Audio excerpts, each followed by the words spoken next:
जुन्या काळामध्ये भाई वैद्य बाबा आढाव यांनी सत्याग्रह करून त्याला सबंध विरोध केला.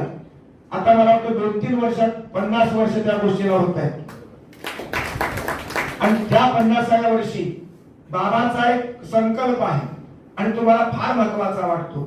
स्वातंत्र्यानंतरही जर वारकऱ्यांच्या वारीमध्ये जर अशी भेदभाव निर्माण होत असेल, सवर्ण आणि दलित अशा प्रकारची उंच नीच भेदभाव निर्माण होत असेल तर ते बरोबर नाही.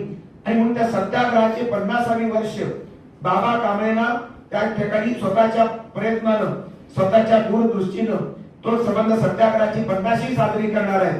आणि त्या कार्यक्रमात मात्र नक्की मला बोलवणार आहे. आळंदीमधला हा क्रांतिकारक अशा प्रकारचा विचार आहे. बाबांची कार्याची भूमिका ही पिंपरी जरी सुरुवात असली तरी पुण्यापासून ते संबंध महाराष्ट्राचा नकाशा ओलांडून ते संबंध